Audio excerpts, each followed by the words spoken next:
money market. Okay, the key players in money market. Now, previously, our previous lecture kan, we talk about inflation rate. Okay, we talk about the real interest rate. Okay, and then we want to find the effective rate kan, effective rate.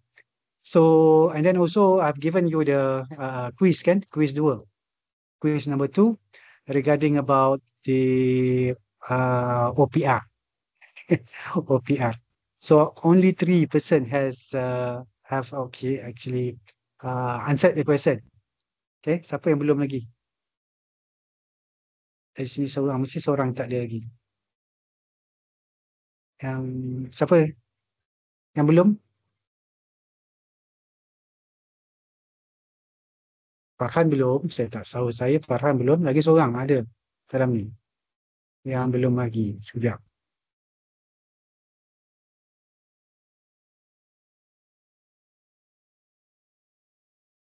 Okay, yang ada Syafiqah, Najm, Atira.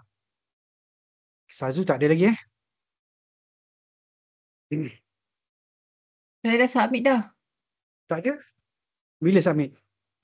Malam yang dapat soalan tu saya dah submit. Oh tu yang mula-mula tak ada nama tu kan? Ah, Okay, so you dah submit. Okay, so saya letak sini Nampak kan saya screen? Screen saya nampak? nampak. Ini Sazu Okay. Okay, so for quiz 2, you already answered a certain question kan? I think there are about 7 questions or 7 questions which were asked by bernama. Okay? Bernama apa maksud?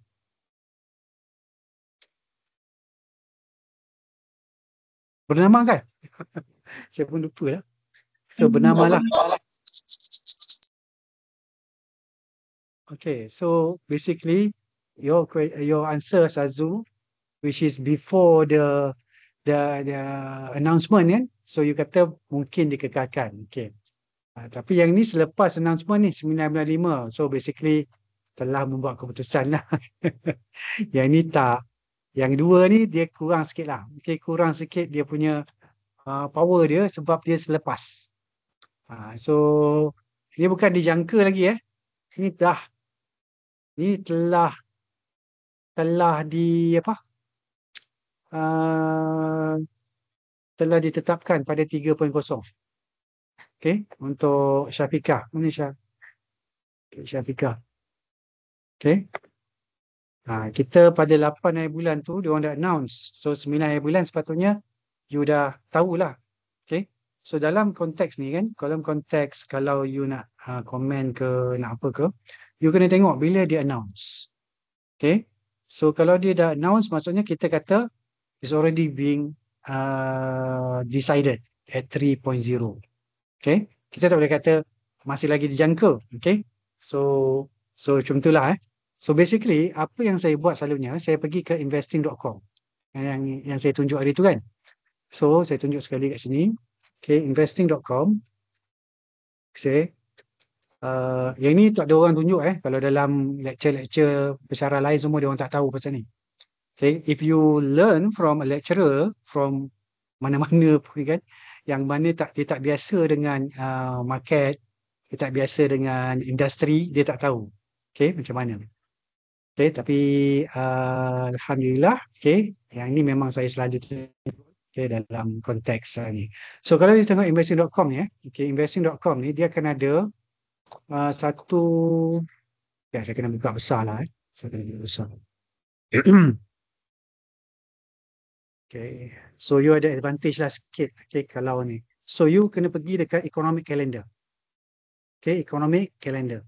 So, you klik economic calendar. Okay, boleh ikut saya. Klik economic calendar ni. Okay, dia akan beritahu all the economic event. Okay, economic event yang berlaku dalam dunia.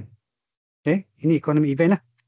Maksudnya, kalau US, okay, for example, US announcing inflation rate. Okay, China announcing dia punya GDP. Semua will be here. Okay, will be here. Example, okay, example kita last time bulan Mei kan. tentang OPR kita kan. So basically kita kena cari 8 Mei lah. Okay. Ni today bukan, today ialah 9. So yesterday. Cerita semalam. Okay. Cerita semalam. Cerita dah basi lah maksudnya. Okay, kita tengok. Okay, kalau semalam FOMC ada, okay, ini Federal Reserve. Dia stick dekat 4.5. Okay, dia stick kat 4.5. Dia pun tak berubah. Okay, dia pun tak berubah. Dia punya interest rate sama, Federal Reserve rate. Kita tengok Malaysia. Malaysia mana ni? Cari Malaysia. Okay, Malaysia. Ada nampak Malaysia? Ni. Okay, Malaysia 3 sama. Okay, so maksudnya pukul 3 petang semalam dah announce. Pukul 3 petang.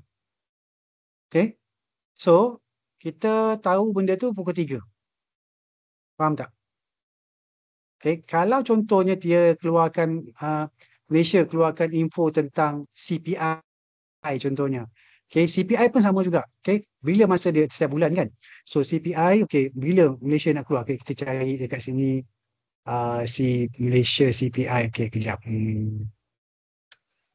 Sekarang ni berapa bulan? 9 bulan ya. Okay, kalau CPI kita kena cari. Saya besar balik sorry Okay, economic calendar. Okay, saya nak search CPI Malaysia. Okay, Malaysia. Ini Malaysia kan? Okay, ini Malaysia. Okay, kita punya foreign exchange reserve, okay, dalam USD 118.7 bilion. Okay, okay, previous sama juga. Tak sama. So dulu 118.4 bilion. Sekarang ni 118.7 bilion. Okay, meningkat sebanyak 0.3 bilion. 300 juta lah. 300 juta. Okay, kalau nak tengok macam CPI, okay, CPI kita kena cari macam mana? Filter kot. Okay. CPI. Okay, CPI. Okay, lepas tu kita cari Malaysia. Malaysia, mana Malaysia? Nampak tak Malaysia? Ada nampak tak Malaysia? Okay, yang ni. Banyak sangat dia buka ni. CPI ni. Tak nak ni. Tak nak. Japan. Okay. Germany. China. Okay. Okay lah, ambil lah yang CPI.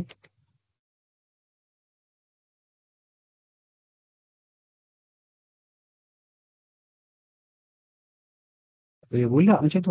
Kita kena letak, panggil, kena ni. Okay, CPI. Ini untuk Malaysia 1.4. Okay, previously. Tapi sebab ni year on year.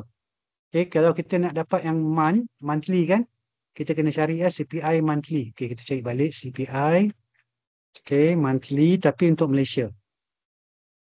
Ni year on year. Okay, cuba tolong bagi tahu saya kalau nampak Malaysia. CPI. NSA. Oh, kan. Nanti kita tengok. Cari month to month. CPI. Okay, macam ni. Month to month. MOM. Okay, ada nampak tak? Tak ada pula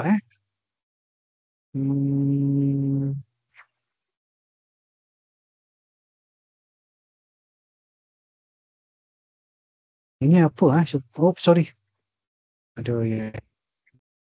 Oh, ini month April. Okey, kejap. Kita cari balik. Okey, filter. CPI.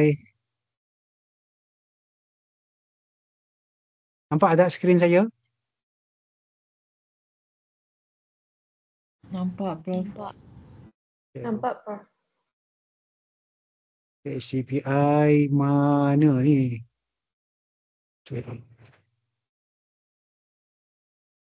Okey, kita tengok ini. Okey, month of April. Tak ada.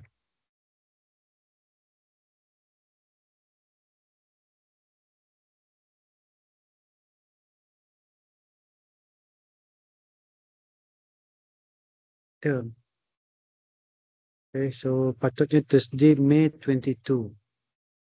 So maksudnya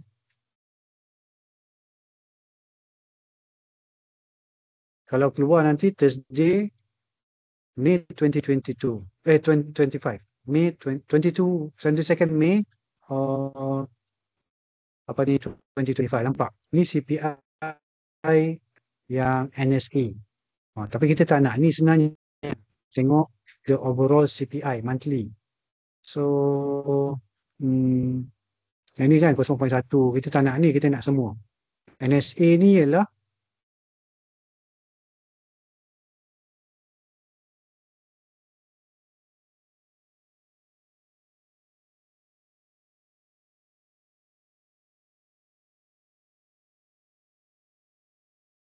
okay.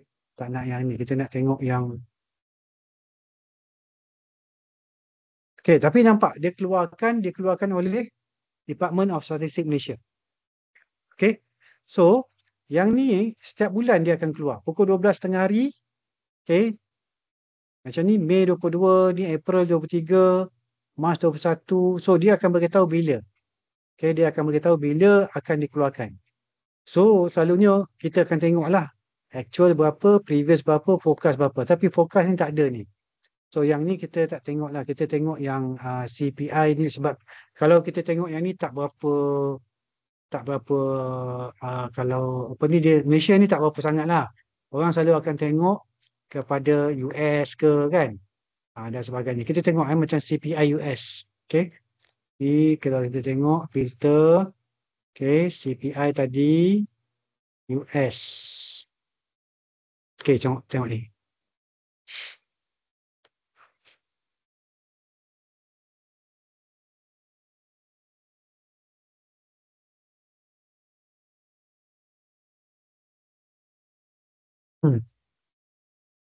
Okay, macam ni. Dia ada forecast, dia ada actual, ada previous. Okay, so maksudnya kita tengoklah. Kalau inflation, kan, kalau dia forecast 0.3, actual sebab forecast 0.3 besar, tapi actual 0.1.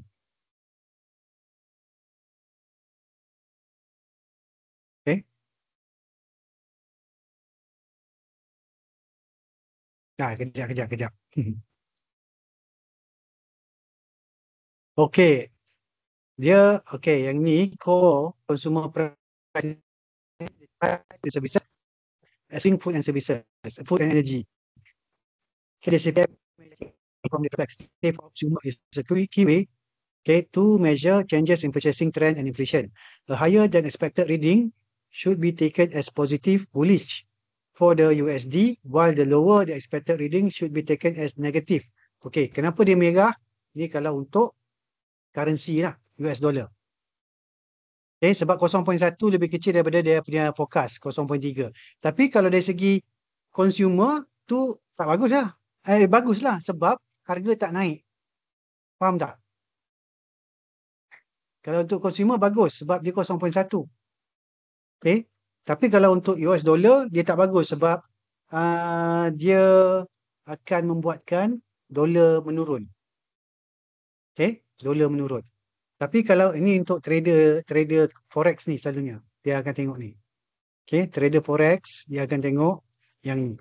Tapi kalau untuk consumers, 0.1 bagus di mereka lah. Maksudnya harga tak naik terlalu tinggi. Okay, tak seperti dijangka. Okay. Tapi kalau untuk forex trader ataupun currency trader, ini tak bagus sebab dolar akan jatuh. Okay, dolar akan jatuh. Sebab tu sekarang ni indeks dolar, okay, kalau indeks dolar dia turun. Okay, indeks dolar dia turun. Ini faktor-faktor yang menyebabkan lah. Okay, so kenapa saya tunjuk yang ni? Okay, sebab tadi kita nak tahu tentang CPI, OPR kan. OPR tu setiap bulan, bukan setiap bulan, setiap 3 bulan, okay, dia akan dibentangkan oleh Monetary Policy Committee. Okay, kita punya OPR tu yang 3% tu kan. Okay, setiap bulan akan dibentangkan oleh Monetary Policy Committee, MPC, yang bertugas di Bank Negara lah. Okay, under Bank Negara. So, OPR ni lah interest rate. Okay, interest rate. So, kalau kita belajar yang lepas tu tentang interest rate tu, kita ada real interest rate, kita ada kena tambah inflation. Okay, untuk dapat effective interest rate. Kan? Kena tambah. So basically dia punya real interest rate ni inilah OPR ni lah lebih kurang. Okay, tambah inflation, contoh inflation kita 2, okay, tambah dengan 3 campur 2 contoh 5%. 5% ni lah yang mungkin akan digunakan oleh bank, okay, untuk dia offer kepada kita, okay, ataupun lebih daripada 5%, okay, ataupun lebih daripada 5%. Sebab 3 dah basic, dah real interest rate, tambah lagi di inflasi 2, so 5. Okay, so 5% tu nanti dia offer lah, okay, untuk pinjaman perumahan ke, untuk installment kereta, untuk kereta ke dan sebagainya lah. Okay, alright, okay. So berbalik kepada kita punya topik tadi, okay. Ini faham ya?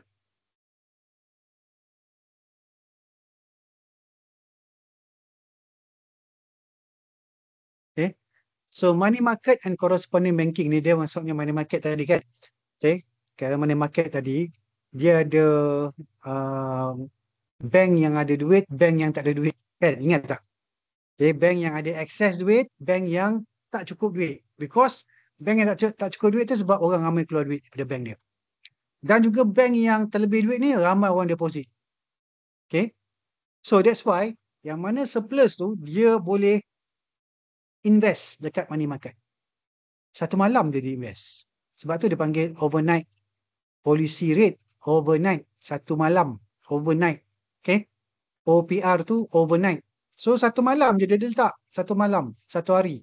Okay. Satu hari tu duit yang dia lebih tu dia letak. So dengan satu hari tu kena bagi lah 365. Okay. Bagi 365. Kalau rate dia contoh 3%, okay, 3% tu bagi dengan 365. Okay. So, dia punya duit tu akan dapat return 3% bagi 365. Kali satu hari. Okay. Kali satu hari. Okay. So, bank akan untung lah. Walaupun satu malam.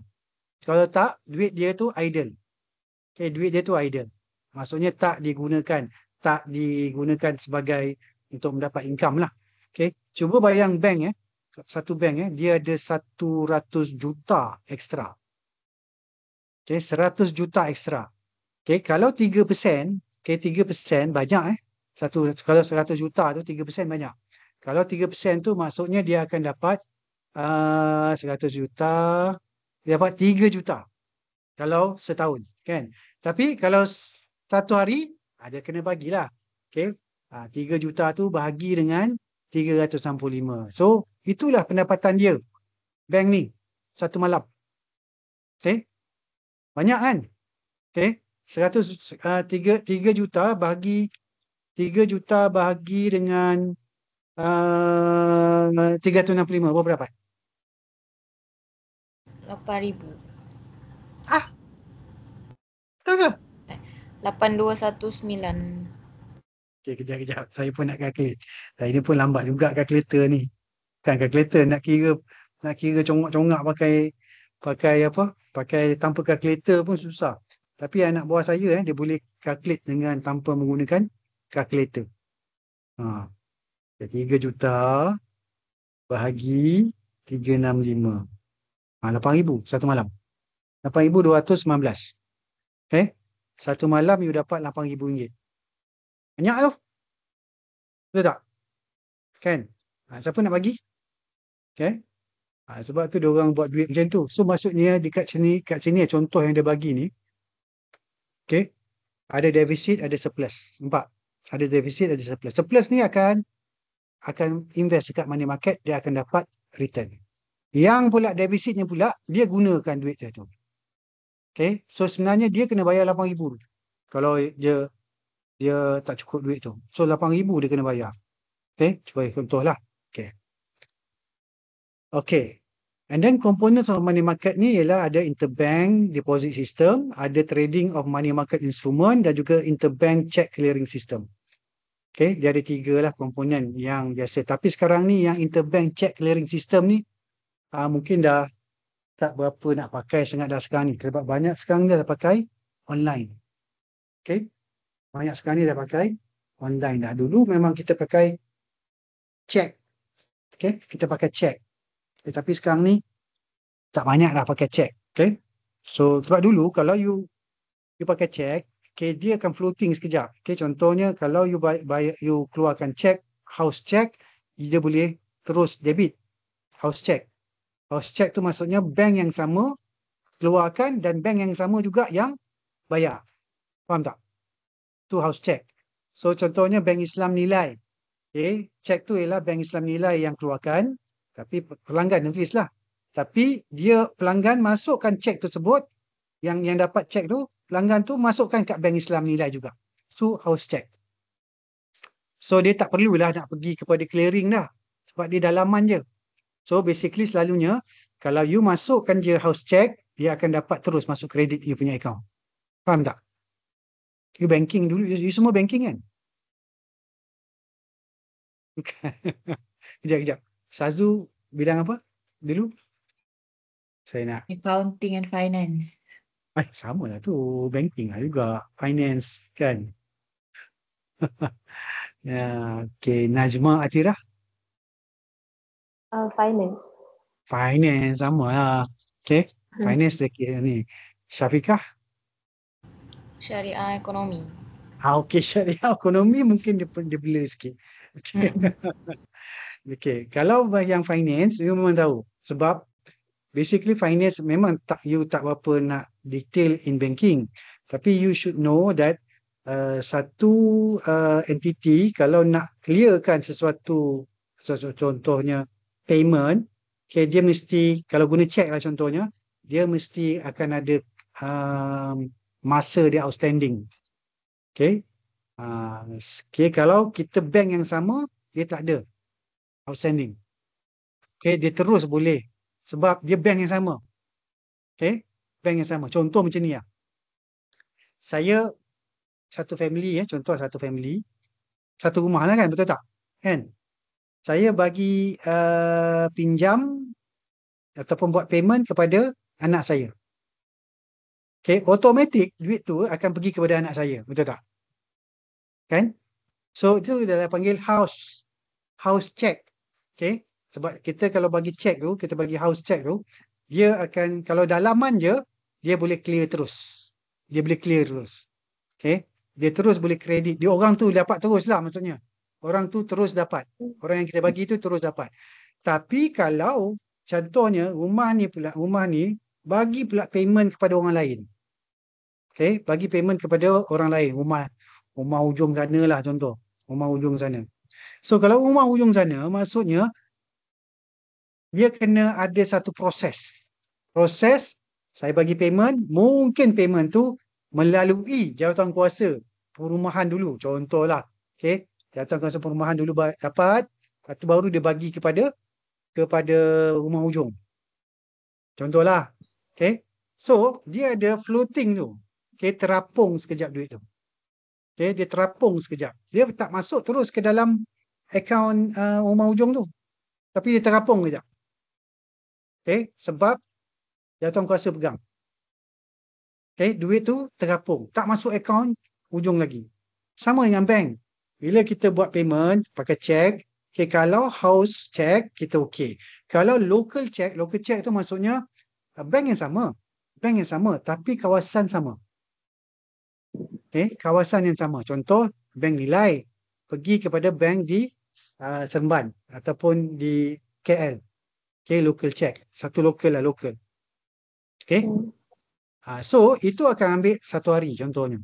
Okay, saya tak pastikan berapa hari tapi mungkin satu hari. Besok baru masuk. Okay, floating juga tapi besok. Tapi kalau dia bukan local check, dia panggil outstation check. Outstation.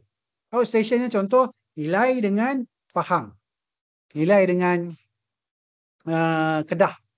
Ataupun nilai dengan bank di tempat lain lah. Dah bukannya lokal. Bukannya satu bank pun. Okay, maksudnya dia bank Maybank ke, saya bank Islam. Kan? Sudah outstation check dan dia foreign check. Okay, bukan foreign dah luar negara. Okay, so dia akan ada floating juga. So selalunya 2 hari. Okay, 2 hari. So bila floating tu, itu yang kadang-kadang kita kena ada interbank check clearing system ni. Kalau dulu dia panggil SPIC, SPICK, tapi sekarang ni saya tak pasti apakah nama dia sekarang ni. Sistem penjelasan image check dululah, SPIC tu. Tapi sekarang ni saya tak pasti apa nama dia. Tapi ya bila dah ada floating macam tu, itu yang dibuatkan money market tu. Okay, perlu adanya money market, okay, supaya duit terlebih tu akan boleh di invest dan sebagainya lah. Okay. So money market component tadi, interbank deposit system, okay. Bank ni akan borrow and lend sesama dia orang. Surplus bagi kepada yang defisit. Okay.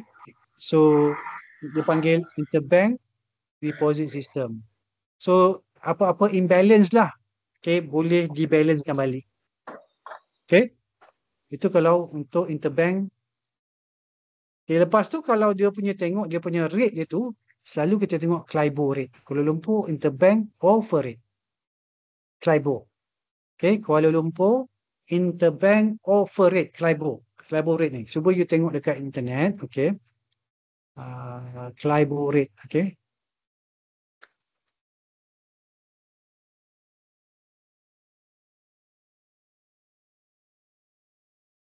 So itulah rate yang akan diguna pakai. Okay. CLIBOR, okay, OPR kita 3.0. Okay, ini OPR yang bagi ke atas ni. Okay, CLIBOR 3.27. Okay, kalau 1 bulan. Kalau 3 bulan 3.61. Kalau 6 bulan 3.67.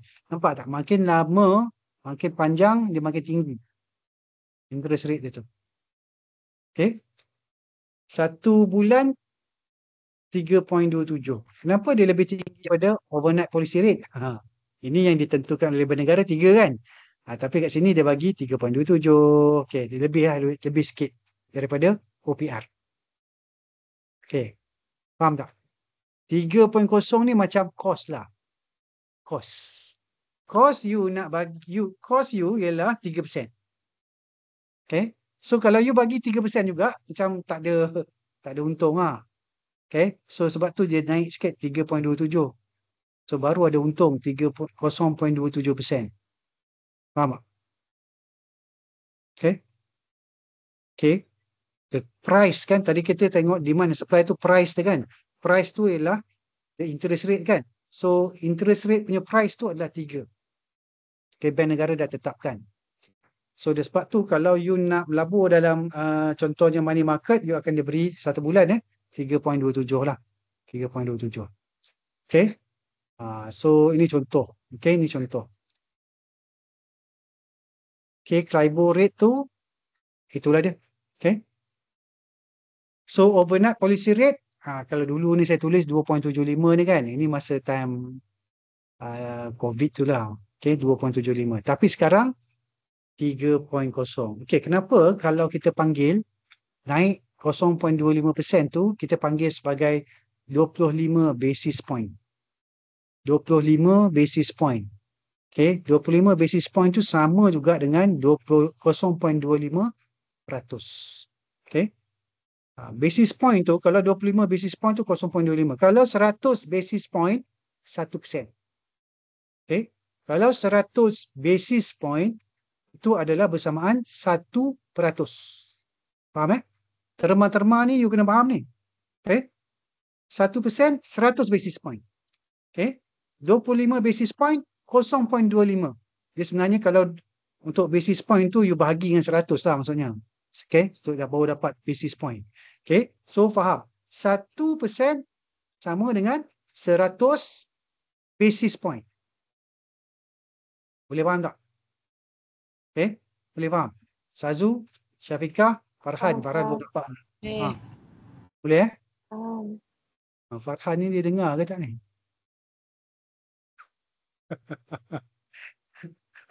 Dia rasa dia dengar tak? Cuba panggil. Dengar. Tak nyaut pun. Farhan.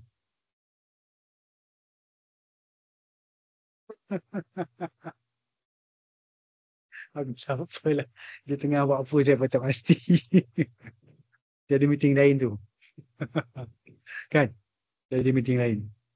Okay. So maksudnya 25 basis point adalah 0.25%. So sekarang ni kita punya OPR adalah 300 basis point. Okay, 300 basis point. Maksudnya 3%. Okay. So lepas ni bila you cerita tentang basis point tu, you clear lah kan? Betul tak? Okay. Okay, so at least kita faham lah apa yang dikatakan basis point dan sebagainya. Kita kenapa pula tu? Okay. So, yang ni ialah a typical interbank deposit transaction. Contoh, suppose, given temporary excess outflows, CIMB want to borrow 100 juta. Okay, contohlah tiba-tiba dia banyak kena bayar. Kan? For 1 month period, untuk 1 bulan. Assume that Maybank has a cash surplus which you want to place out for a short period in the interbank market. Given CIMB needs, Maybank would place 100 million as 1 month deposit with CIMB. The interest rate that CIMB will pay for interbank will be the prevailing 1 month CLIBOR rate. Tadi berapa 1 month CLIBOR rate? 3 point? 3.27 kan? 3.27. 3.27 lah dia kena bayar. Okay, 3.27. Okay, dia kena bayar. Okay. Tapi kena bagi 12. Sebab 3.27 tu setahun kan, tapi dia letak pada sebulan. So 3.27 tu bagilah 12. So dapatkan untuk rate dia amount yang dia kena bayar tu sebulan. Sebulan. Okay, ni contoh. Kalau ni 6% annualize, okay, dia masih tinggi lah kan, 6%. Tadi kita tengok tak sampai 6% kan. Kita tengok tadi berapa? 3.27. So the amount that CIMB would have to pay to Maybank ialah, okay,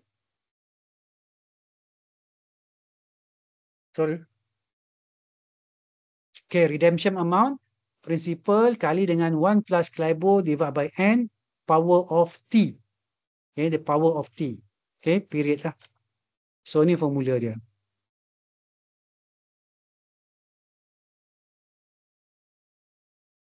So 100 juta kena bayar 500,000. Sebulan 500,000 dapat. Kan? Kayo tak kayo? Ini sistem. Tapi kalau pakai Islamik pun okey lah sikit. Kalau yang riba ni tak tahulah kan. Tapi ini cara dia orang buat duit lah. Bank buat duit.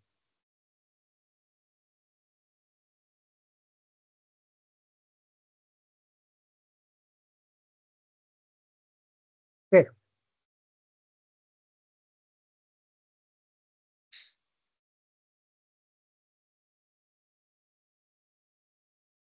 Kuasa 1 tu sebab dia sebulan. Kalau dia setahun, dia akan 1 kali 12 lah. 12 lah. Okay. Kalau setahun, 1 kali 12.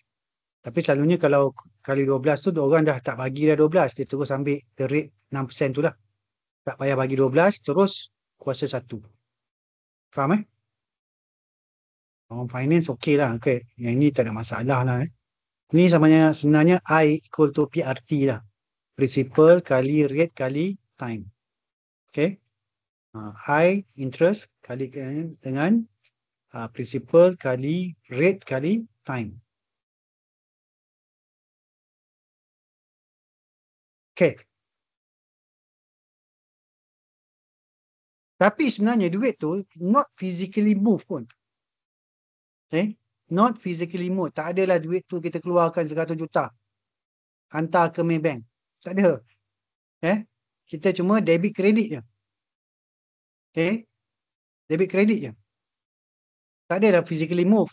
Kalau tidak susah nak hantar 100 juta, okay, dengan ada van security-nya, lori security ke yang bawa duit tu daripada daripada Maybank ke CIMB kan, susah kan? Kan kena rompak lah apalah semua kan. So basically hanya debit and credit saja. Okay. So macam you transfer duit lah, macam you transfer duit exactly macam tu. Okay, sama. Okay, and then interbank deposit trading activity. Okay, ada trading activity juga dalam money market. Okay, sebab kalau money market tu kalau kita tengok kan dia boleh jual beli kat situ. Okay, contoh tadi kita buat contoh. Kita dah buat sebulan tadi kan antara Maybank dengan CIMB sebulan. Contohlah contoh. Tapi dalam masa sebulan tu dia dah nak jual. Contohlah dia tak nak dia nak duit ke macam tu. So dia boleh jual tu. Okay, dia boleh jual tu kepada orang lain. Okay, itu dipanggil dalam secondary market. Okay, dalam secondary market. Yang first market tu ya ni, tapi lepas tu boleh dijual dalam secondary market. Okay. Ni contoh dia. Okay, suppose on a given day, HSBC has a 250 million of checks drawn on its from Maybank customer, but only 200 million drawn on Maybank by HSBC. So dia sekarang ni check, okay, 250,000 daripada Maybank, tapi daripada HSBC pula hanya 200 juta aja. Sorry, bukan 250,000. 250 juta, tapi daripada HSBC hanya 200 juta. So dia tak balance lah. So dia ada short 50 juta. Okay. So at the end of the check clearing, HSBC to pay Maybank 50 million. Okay. Sebab check dari Maybank dengan HSBC tu tak sama dia punya clearance. So dia ada hutang lah 50 juta. So if the amount is settled the following day by HSBC, it will be liable to Maybank for the interest accrued for the overnight. So maksud contoh 50 juta tu dia bayar besok. Besok lah maksudnya. Malam ni dia tak bayar lagi. Kan? Nampak tak? Satu malam pun dia orang kira. Okay, satu malam pun dia orang kira. Okay? Kita mana ada kira kan? Contohnya lah. Okay, saya contohnya kita tengok, okay, ada set off tiba-tiba antara saya, okay, dan juga Sazu contohlah. Okay? Bila kita kira adalah set off yang kena bayar, saya kena bayar RM50 kepada Sazu. Saya akan bayar besok. Okay? Saya akan bayar besok. Itu normal lah. So kita pun tak charge apa-apa kan. Tapi bank, okay, satu malam pun kita bayar besok, okay, dia akan charge. Okay? Dia akan charge. So sebab tu dia akan charge overnight period tu. So in essence at the end of the check, okay, clearing process, Maybank would be deemed to have placed an overnight interbank deposit of 50 million with HSBC. Okay. Macamlah dia dah place 50 juta. Okay. So dia dapatlah keuntungan daripada 50 juta tadi untuk satu malam. Kalau kita individu tak ada, kita charge kan? Kan? Sazu nak charge saya ke? Contohlah kan, contoh. Kan? Syafiqah nak charge? Charge Prof. Charge. Oh ni kalau orang syariah cakap charge bahaya ni. Orang syariah cakap charge bahaya tu. Okey. Ini dia dah ni. Dah berfikiran dan syariah pula sekarang kan. Okey, kalau riba tak boleh lah. Okey, kalau riba. Tapi maksudnya kalau kita macam biasa-biasa, kalau kita charge, okay, sebabkan oleh kelewatan tu, itu dah kira riba anasia lah. Okay, riba anasia. Okay, riba disebabkan oleh kelewatan. Okay, so riba ada dua jenis yang paling kita tahu, riba al-fad dan riba anasia. Oh, cerita pasal ni pula, syariah pula ni. Nak bagi peringatan kepada Syafiqah. Okay, alright. Okay, so illustration dia 50 juta tadi. Okay, 50 juta, 5.8% overnight. So maksudnya Okay. 50 juta ni kali dengan 1 plus 0.05 bahagi 365. Sebab 365 satu hari. Okay. Satu hari. Bagi 365. Tadi kita bagi 12 sebab sebulan. Okay. Kalau satu hari 365. So, satu bulan dia kena bayar, satu malam dia kena bayar RM7,945.31. Satu malam. Okay. Masuk kan. Okay. Tapi kalau yang konvensional tak boleh lah. Kalau Islamik mungkin kita tengok balik dia ada jual beli dia apa semua. Okay. Lepas tu money market component kalau ada trading tadi lah. Yang ni kita boleh trade tadi. Sebab kalau yang contoh 30 hari tu, you boleh trade di tengah-tengah. Okay. Tapi mesti dalam exchange lah. Dalam exchange. So ini adalah money market instrument yang kita boleh trade. Yang kita boleh jual beli. Okay. Ada Malaysian Treasury Bills, ada Bank Negara Malaysia Bills, Malaysian Government Securities. Ini semua kat Bank Negara. Sekejap. Ada telefon pula.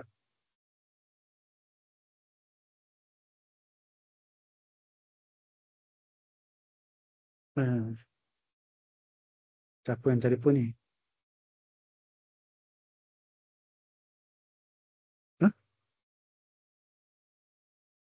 Siapa yang telefon?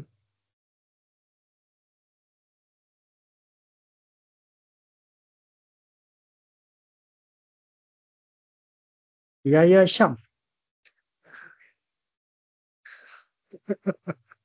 Siapa dah. Instagram call. Okay. Okay, adik. Okay. Dan kita ada bankers acceptance, commercial papers, Cagamas note, Cagamas bond, Khazanah bond. Okay, yang ni kalau you nanti jadi, maybe one of you will become fund manager kan. Fund manager. So you can invest kat sini. Okay. So, remember last time kita pernah discuss saya rasa So there are three what call it financial instrument kalau you nak invest. Satu ialah money market, okay, iaitu yang ini. Kedua stock market, okay. Ketiga bond, sukuk. Kan? So kita dah tengok kan ASB buat macam mana, tabung haji buat macam mana kan. So tapi a little portion je kat sini. Sebab kalau dia letak banyak kat sini, return dia rendah. Okay? Return dia rendah. Contohlah tadi 3%. Kan? 3.27 return tu rendah lah. Sebab you nak bayar, contohlah kalau you jadi fund manager lah. Kalau you nak jadi fund manager, you tabung haji lah contohnya. Okay? You tabung haji. Kalau you invest kat sini je, 3.27. Tabung haji normally bagi berapa? 5% kan? Okay. 5%. So, kalau you invest kat sini, 3.27 macam mana? Betul tak? So, you tak boleh nak invest, nak bagi pulangan yang tinggi kepada your investor. Faham tak maksud saya? Faham? Okay, Sazu dia angguk-angguk tu. Okay, faham ke?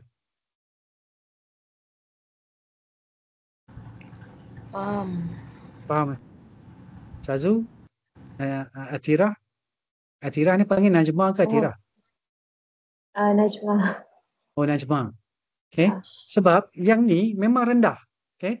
Memang rendah. Money market memang rendah dia punya. Ni. Farhan ni saya tak tahu dia dengar ke tak tu. Dia dalam meeting lain tu.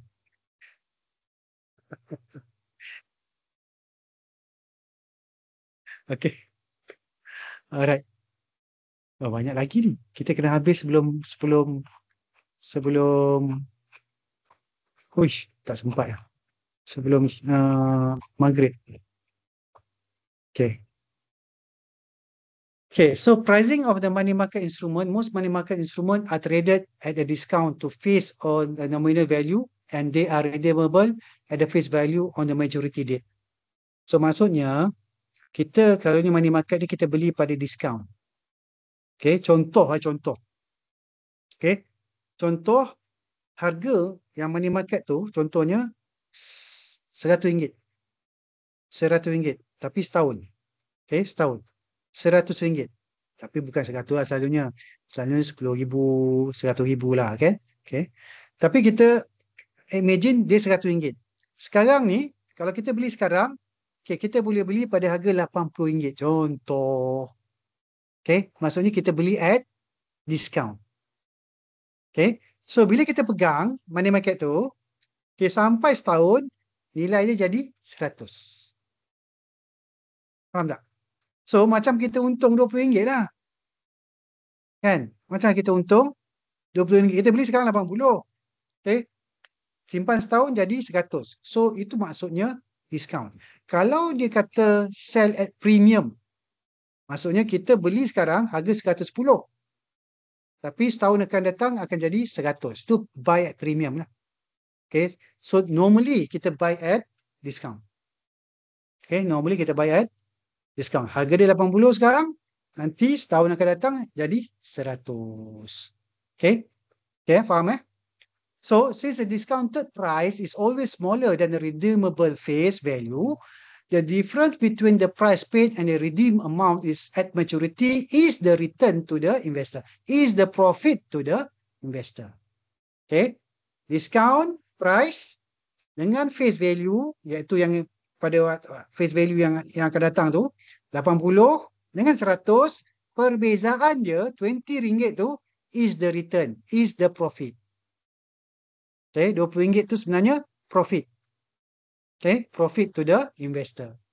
So what are the factors that determine an instrument price? Time left to maturity, the nominal face value tadi 100 tadi, the required return or yield of instrument, discount factor tu berapa persen, and then the coupon, interest payment. Contohnya kalau kita punya money market tu bayar 6 bulan sekali coupon interest.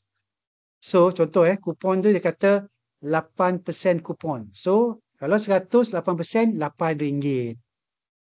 Bayar bila? 6 bulan sekali. So 2 kali dia dapat tu RM8 tu sekali pada bulan 6, sekali lagi pada bulan 12. So coupon. Coupon tu adalah interest. Okay. Kalau dia kata coupon tu monthly, so setiap bulan you dapat. Okay, setiap bulan you dapat. Tapi bukan RM8 you dapat Contoh saya tadi pun salah. RM8 tu you kena bagi 2. Okay, RM4. Okay, bulan 6. Sebab 8 bagi 2. Okay, 2 kali kan. Kalau dia setiap bulan, so you kena bagi 12 lah. RM8 tu bagi 12. Okay, alright. So, ini dia punya calculation lah. Sama je Okay, dalam finance, okay, kalau untuk Sazu dan juga Najma, tak ada masalah. Yang ini adalah formula. Memang formula ni lah. Formula dia. Formula ni lah yang sangat-sangat diguna pakai. Tak kira lah nanti you buat calculation untuk sukuk atau bond ke, you nak buat untuk stock market ke, you nak buat calculation untuk apa-apa, okay? NPV ke, you nak buat untuk calculation, semuanya akan menggunakan present value, future value. Okay? Itu je asas dia. Asas dia memang present value, future value. Dalam finance, you tahu ni, semua you boleh buat. Dalam finance lah. You tahu je formula ni, you boleh buat semua. Installment you boleh kira, sukuk, you boleh kira stock market price, you boleh kira semua lah. Okay. Project, okay, NPV, net present value of a project, okay. Everything will be using time value of money. Okay, dalam finance. Dan Islamic banking and finance pun guna juga. Okay, calculation ni. Okay, cuma dia akan adaptasikannya, okay, dengan jual beli, dengan lain-lain lah. Faham tak? Okay.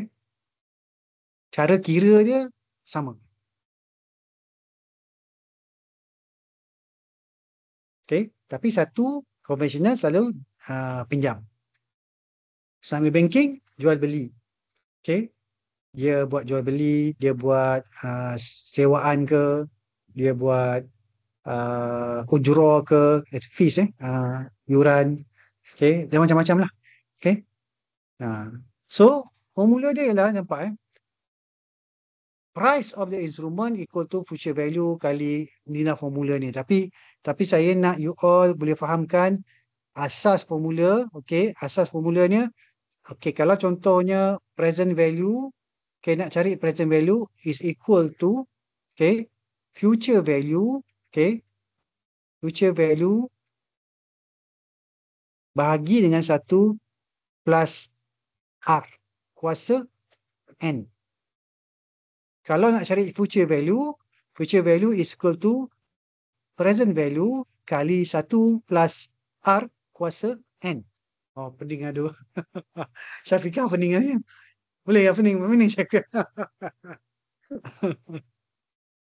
Okey, Syafiqah nanti minta tolong dengan Sazu dan juga Atira. Okey. Dia orang pakar. Dia orang finance. Okey. Kalau dia tak tahu benda tu menangis. Tak menangis lah. Cuma dah menangis. Tu tak boleh. Memang dia orang kena tahu benda tu. Sebab itu adalah asas. Okay, asas kepada finance. Itulah dia punya asas dia. Kena faham benda tu. Baru you tahu semua konsep-konsep dalam finance memang betul. Okay, saya tunjukkan dia punya formula lah. Okay, ini ada lah draw sini. Draw ada tak? Drawing. Tak ada. Macam tak ada. Kepatutnya ada kan?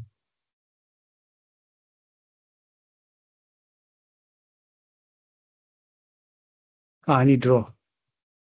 Okay. Ni.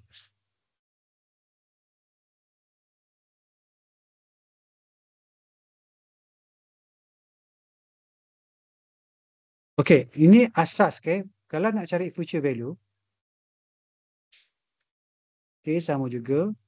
Okay. Present value.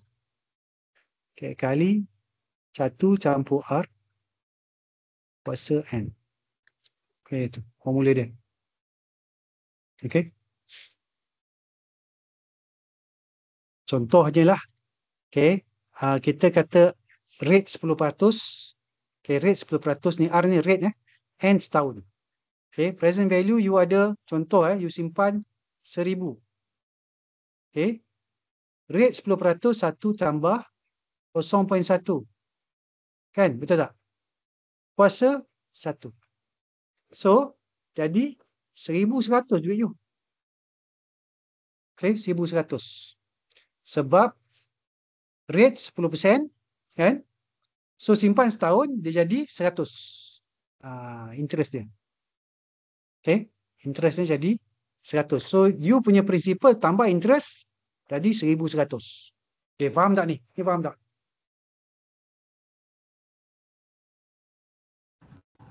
Lagi sekali faham, Prof. Okay, kita ada 1,000. Okay.